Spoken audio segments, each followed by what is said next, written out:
Aujourd'hui dans le price du Bitcoin Price, le OM Mantra qui a craché de 90%, c'était hier soir. Pourquoi j'en parle? Simplement parce que c'est un top 25, en tout cas c'était un top 25. Tous les jours, il y a des shitcoins qui dumpent de 90%, même 100%, mais pas des top 25. Il y avait je crois 6 milliards de market cap, donc c'est énorme. Et on verra d'ici peu un petit peu ce qui s'est passé, ainsi que l'impact sur Bitcoin, si on a. L'OM, bizarrement, je connais personne qui était hypé sur l'OM. Le dernier que j'ai connu, c'était je crois dans les années 2000, c'était dans Taxi, Sami Nasri, pour ceux qui connaissent. Ouais, je pense que tout le monde l'a fait, mais c'est pas grave.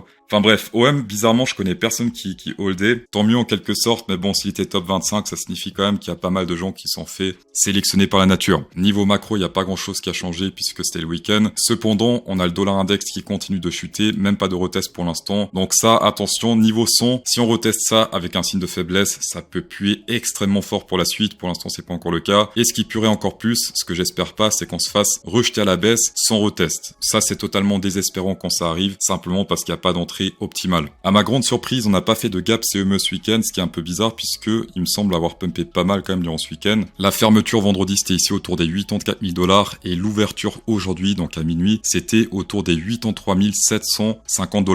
Donc là, malheureusement, cette semaine, il n'y a pas de gap à trader. Et en plus, ce week-end, sans le savoir, on a tradé ce gap ici, c'était le 2 avril, puisque si on prolonge ça, eh bien, on l'a rempli ce week-end, ce qui est magnifique. Non, c'était pas ce week-end, mais ce matin, c'était autour de 5 heures du mat. On va passer sur un petit peu de on-chain, le Fear and Greed Index qui était dans la peur extrême encore il y a 2-3 jours, le 11 avril. Et pour l'instant, c'est toujours la peur, d'accord? Rouge, c'est peur, jaune, c'est mitigé, et vert, c'est qu'on s'est bullish. Et là, ça fait déjà très longtemps qu'on est soit dans la peur, soit dans le mitigé. Et encore qu'on s'est mitigé, ça dure pas vraiment longtemps avant de rapidement retourner dans la peur, donc le rouge. Pour l'instant, le pump qu'on a fait dans la peur extrême, c'est 15%. C'est la deuxième fois que ça arrive. La dernière fois, c'était ici, on a fait 15% de pump avant de retourner dans la peur extrême. On n'oublie pas ce point de liquidité extrêmement important autour des 88 600 $, avec un retest, 2 retests et 3 retests pour l'instant. Je pense qu'on a pas mal de chances de retest ce niveau. Les top traders qui ont longué en masse le bottom ici également, ça c'est plutôt positif. Donc ça c'est tout ce qui est levier. Ici également ils ont pas mal longué. Tout dépend de comment on voit le délire, mais là c'était pas incroyable puisque là c'était au max et c'était un top. Cependant ils ont quand même accumulé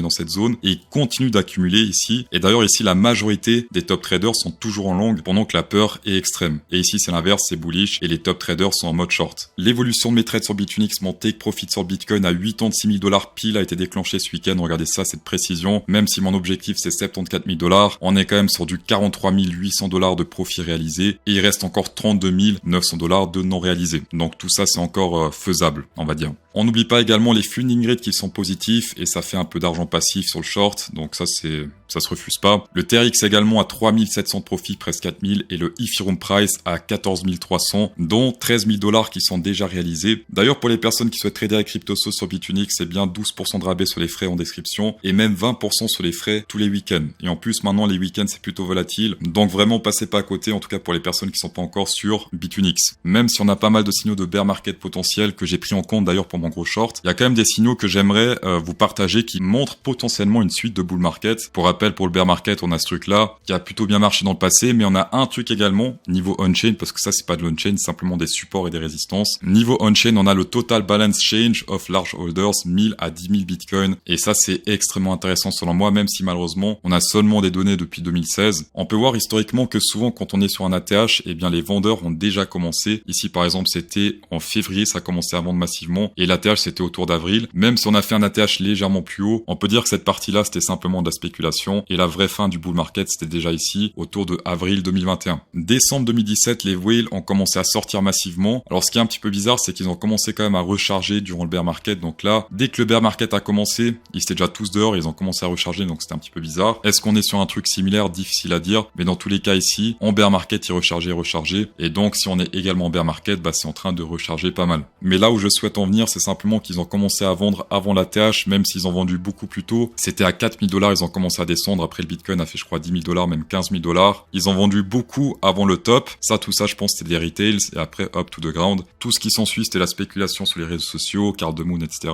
Et ensuite, to the ground. Mais en tout cas, ce qui est bizarre sur ce bull market, si on compare au précédent, c'est qu'il n'y a pas eu de exit de whale. Ce qui est un peu bizarre. Là, vous allez dire, ouais, CryptoSauce, est-ce que tu penses que c'est la suite du bull market, etc. Perso, je pense qu'il y a plus de chances de bear market que de bull market. Je rappelle rappelle qu'un bear market, c'est jamais ligne tout droite qui descend. D'accord, c'est jamais comme ça. Non, on est descendu. On a fait un pump de 50%, je crois, ici, avant de descendre encore plus. Et même ici, on a fait un pump de, d'après mes souvenirs, 30%, même 40%. Juste ce petit truc. Un bear market, c'est toujours pareil. On descend. Ah non, c'est la suite du bull market. Ah non, c'est pas la suite du bull market. Ah, c'est la suite du bull market cette fois. Ah non, c'est pas la suite. Ah non, alors ça va être ici. Et à partir du moment que tout le monde se barre, que tout le monde s'en fout, le disbelief total, même le désintérêt, d'accord, disbelief, c'est quand on est en mode c'est bon, c'est fini. Désintérêt, c'est quand on part, on passe à autre chose. Si vous aimez ce genre de données que je partage de manière impartiale, attention, je dis qu'on est, enfin, selon moi, je pense qu'on est en bear market, mais je ne critique pas les personnes qui disent qu'on est en bull market, d'accord. Et d'ailleurs, je suis même prêt à changer d'avis si je vois vraiment des signaux importants qui disent « Ok, on risque de se retourner de manière massive ». Si vous aimez ce genre de data, eh bien un pouce bleu inséré dans cette vidéo ferait extrêmement plaisir. Et pour les personnes qui sont là pour la première fois, eh bien un abo à la chaîne ferait encore plus plaisir. Et vous le savez très bien. Samedi, je vous ai prévenu de ce open interest qui change beaucoup plus que le prix du Bitcoin en pourcentage, ce qui signifie que potentiellement il y a beaucoup de leviers qui sont rentrés en jeu. Et également hier 13 avril, beaucoup de leviers qui sont rentrés et la punition ne s'est pas encore fait ressentir, en tout cas pour l'instant. Quand on remarque ce genre de choses, selon moi, c'est pas très bon. Donc quand il y a plus d'open interest que de changement de prix, là c'est plutôt bon parce que le vert a dépassé l'open interest, donc on est sur plus de prix que d'open interest en quelque sorte, montée saine. Et là c'est spéculatif. Et souvent la spéculation, tôt ou tard, ça se fait punir. Ça se fait pas forcément directement. Mais là, on dirait que le prix laisse rentrer tout le monde avant potentiellement, qui sait, une punition sur le price du Bitcoin price. Cette semaine, pas grand chose, à part mercredi 16 avril, on aura Jérôme Powell qui va parler à 19h15. Est-ce qu'il va ajuster les taux d'intérêt comme ça de manière furtive? Je ne crois pas. D'accord, ça m'étonnerait, mais je sais que Trump essaie de lui mettre un petit peu la pression.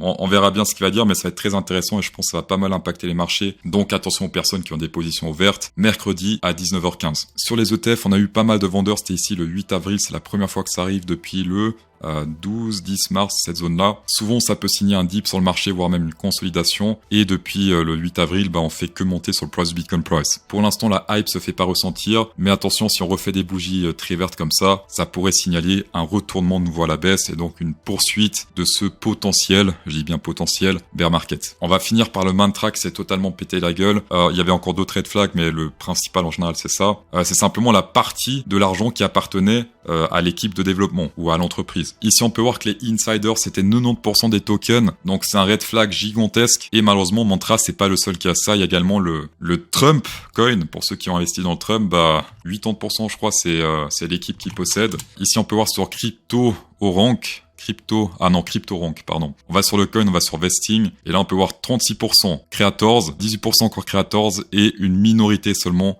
pour le public et la liquidity. Le scam est totalement assumé, en tout cas niveau on-chain. Le problème, c'est qu'il y a pas beaucoup de monde en fait qui sont au courant de ça, et qui investissent là-dedans, et qui tôt ou tard se feront baiser. Donc ça m'étonnerait pas du tout que dans les prochaines semaines ou prochains mois, on fasse un truc similaire que le OM, donc ce qu'il a fait hier. Ça c'est la gueule du OM, 94% en quelques jours. On va passer aux choses positives. Le winner de la vidéo précédente se print à l'écran, bravo à toi. Et la question à laquelle il faut répondre pour emporter $100 sur Bitfinex dans la prochaine vidéo, c'est simplement, est-ce que vous pensez que la bougie de demain, donc le 15 avril, sera rouge ou verte? Des fois, il y a des surprises, vous avez jusqu'à minuit pour répondre, pour pas tricher. Écoutez, merci pour le shakeage de cette vidéo, ça fait extrêmement plaisir. Un pouce bleu inséré dans cette vidéo ferait encore plus plaisir, et bonne soirée.